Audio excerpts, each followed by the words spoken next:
توڑتا نہیں اور بخیل سے جوڑتا نہیں۔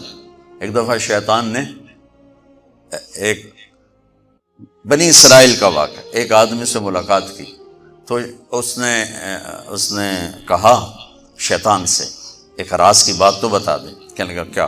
کہ تیرے یار کون ہے، تجھے پسند کون؟ کہنے لگا تین مجھے بڑے پسند، ایک جو شراب پیتا ہو، نشہ کرتا ہو، ایک جو غصے والا ہو، قابو نہ کرتا ہو، ایک جو بخیل ہو، کسی پہ خرچ نہ کرتا ہو۔ یہ تین میرے بڑے گھاٹے آ رہے ہیں۔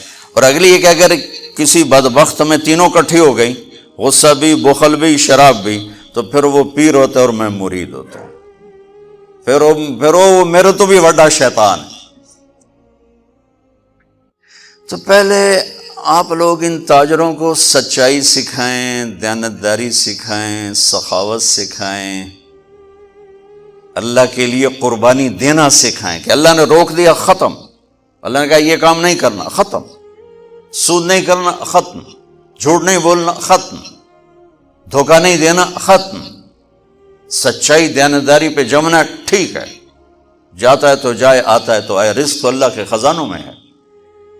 اس معاشرے کے ساتھ یہ نسل اگر چلے گی تو وہی کرے گی جو یہ کر رہے ہیں۔ پھر آپ لوگوں کے پاس بھی جمع تفریق ہی ہے، جمع تفریق، جمع تفریق، جمع تفریق۔ ان کے سارے دماغ جمع تفریق میں کھپ جاتے ہیں، انہیں پتہ ہی نہیں میرا نبی کون تھا، کیا تھا، کبھی سنتے ہی نہیں ہمارے نبی کون تھے، کیا تھے۔ تو راہبری کا حق لے کر تو وہ تشریف لائے تھے جنہوں نے سچائی سکھائی، دیانتداری سکھائی، محبت سکھائی، حیا کو سکھایا، پاک دامنیوں کو سکھایا، سخاوت کو سکھایا۔ حضرت علی سے کسی نے پوچھا کوئی حسرت، حضرت علی سے کسی نے کوئی حسرت، کہنے لگے جتنا علم تھا اتنا کسی نے لیا نہیں، جتنی سخاوت تھی اتنا کسی نے مانگا نہیں، جتنی سخاوت تھی اتنا کسی نے مانگا نہیں۔ یہ دو حسرت ہیں میرے دل۔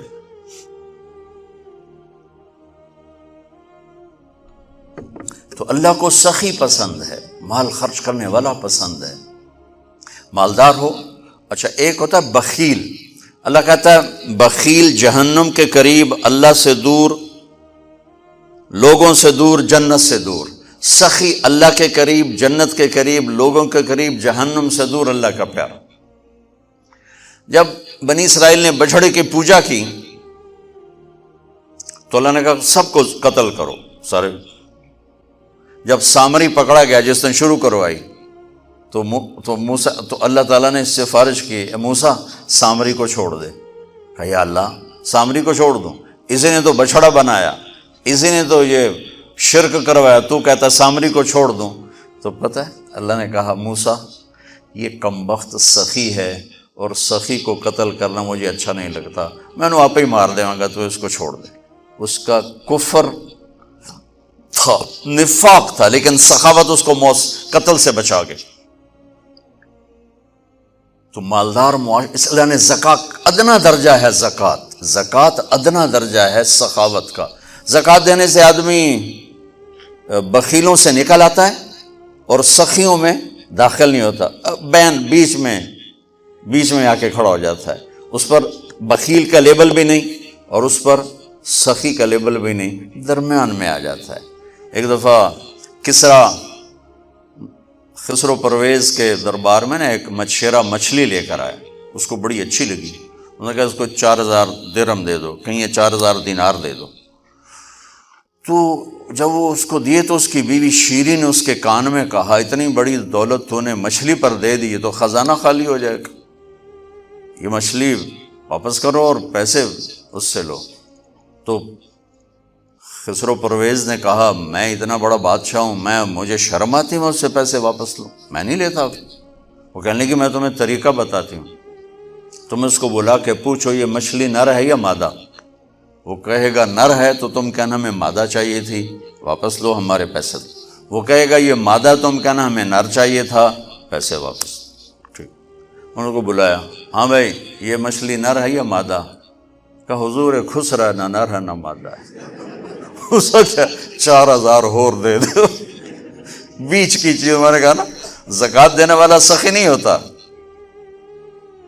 سمجھ رہے ہو؟ زکوٰۃ دینے والا بخیل بھی نہیں ہوتا، سخی بھی نہیں ہوتا، بخیلوں سے نکل جاتا ہے، سخیوں میں انٹر نہیں ہوتا۔ 2.5 روپے پر 1 پیسہ بھی زیادہ کر دے تو سخیوں میں نام آ جائے گا، سخیوں میں نام آ جائے گا۔ پھر سخاوت کی حد کوئی نہیں ہے۔ انہوں نے کہا حضور یہ تو بیچ کی چیز ہے، خسرا ہے۔ اس نے کہا 4,000 اور دے دو۔ تو شیریں کو تو بڑا غصہ چڑھ گیا، 8,000 اس کی تو 7 پشتوں کو کافی تھا۔ تو 1 دینار گر گیا تو اس نے وہ اٹھا لیا۔ تو اس کی بیگم نے کہا دیکھا یہ کم وقت کتنا لالچی ہے، تم نے اس کو اتنا دیا، اس کی 7 پشتوں کو کافی، 1 دینار گرا وہ بھی اٹھا لیا، کہ اس کے واپس لو، نا قدر ہے۔ انہوں نے کہا آ جا، اور تجھے میں نے اتنا دے دیا، 1 دینار گر گیا تھا تو کیوں اٹھایا؟ کہا حضور اس پہ آپ کے نام کی مہر تھی، کسی کا پاؤں پڑ جاتا تو بے ادبی ہوتی، میں نے اس لیے اٹھایا لیا۔ انہوں نے کہا 4,000 اور دے دو۔ تو بچوں ان تاجروں سے کہتا ہوں سخاوت سیکھو، پہلے یہ سچائی سیکھیں، پہلے یہ دیانتداری سیکھیں، پہلے یہ اللہ کو رب مان کر اپنی بنیادوں کو، اپنی تجارتوں سے سود نکالیں، جھوٹ نکالیں، 2 رجسٹر نکالیں، دیانتداری پر چلیں۔ اللہ کی قسم زمین آسمان کے دروازے اللہ تعالیٰ کھول دے گا۔ اور غریبوں پر خرچ کریں کہ اللہ تعالیٰ کو پسند ہے۔ اللہ چاہتا تو سب کو مالدار بنا دیتا، لیکن بعض کو بعض کا حاجت مند بنایا کہ اللہ کو دینا پسند ہے، اللہ پاک کو محبوب ہے سخاوت۔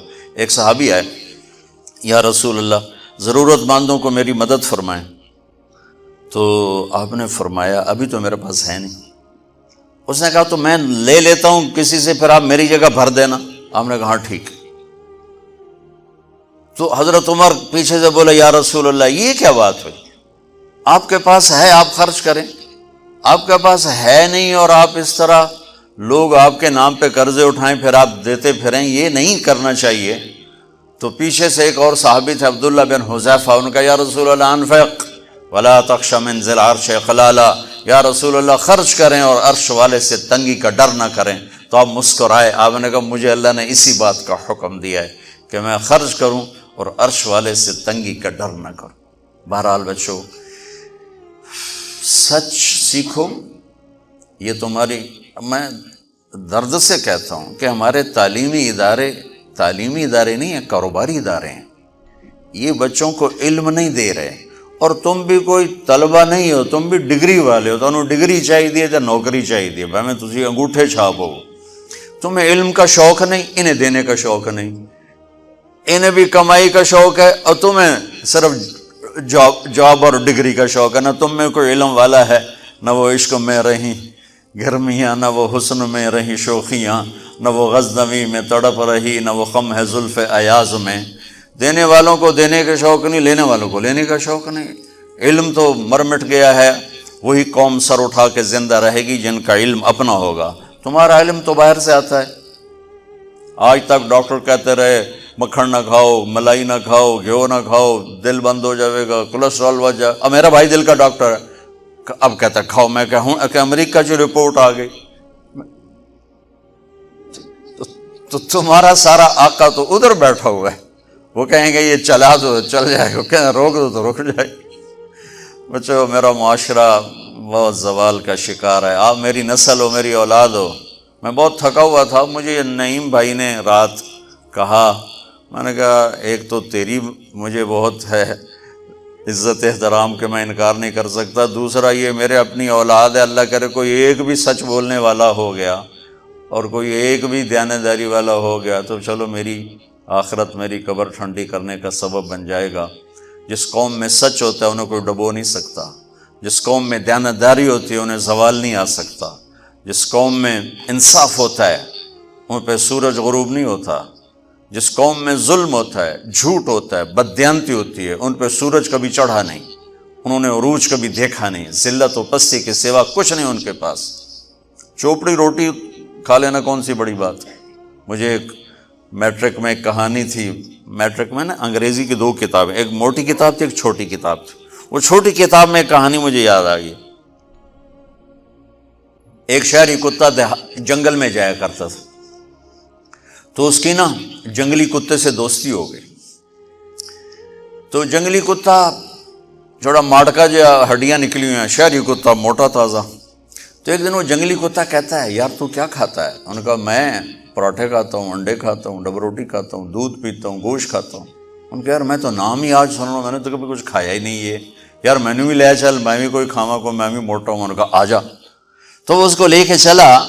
تو جب جنگل سے نکلے تو روشنی میں جنگلی کتے کی نظر پڑی، گلے میں پٹا. تو وہ کتا کھڑا ہو گیا، کہنے لگا میرے بھائی اے کی ہے، اے کی ہے. انہوں نے کہا یہ پٹا ہے. وہ کیا ہوتا ہے؟ کہ یہ غلامی ہے، غلامی ہے. میں کسی گھر کا ملازم ہوں، غلام ہوں، ان کا پہرا دیتا ہوں، ان کی راکھی کرتا ہوں، ان کی نوکری کرتا ہوں، پھر وہ مجھے انڈے کھلاتے ہیں، پراٹھے کھلاتے ہیں، پتہ نہیں کیا. انہوں نے کہا میرے بھائی تجھے تیرے پراٹھے مبارک، مجھے میری آزادی مبارک. میں آزادی میں بھوکا رہوں یہ مجھے زیادہ پسند ہے اس سے کہ کسی کی نوکری کر کے اور میں کسی کا غلام بن کے میں یہ انڈے پراٹھے کھاؤں. پوری امت مسلمہ اس وقت وہ شہری کتے کی مثال ہے. تو میرے عزیزو، سچائی پر آؤ، دیانتداری پر آؤ، انصاف پر آؤ، محبت پر آؤ، درگزر پر آؤ. آپ ابھی بچے ہو، والدین کو عزت دو، والدین کی قدر کرو، اپنے اساتذہ کی قدر کرو. اساتذہ سے ہمارے نصاب میں انسانیت کا کوئی درس ہی کوئی نہیں کہ انسان اچھا انسان کیسے بنتا ہے. وہ تو بنتا ہے رسول پاک کی زندگی کو دیکھنے سے. وہ زندگی ہمارے پاس ہے نہیں، ہم نے سیکھی نہیں، ہمارے سامنے نہیں. تو مختصر سے وقت میں آپ کو کیا کہہ سکتا ہوں. کوئی بات دل کو لگی ہو تو لے لینا، نہ لگی ہو تو فقیرانہ آئے صدا کر چلے، میاں خوش رہو ہم دعا کر چلے. یہ تبلیغ کا کام اسی کو سیکھنے کی محنت کہ جب آپ لوگوں کو چھٹی ہو، موقع ملے تو کچھ دن جانا، انشاءاللہ بہت فائدہ ہوگا بچوں، بہت فائدہ ہوگا. یہ زندگی کو پلٹ دینے والی محنت ہے.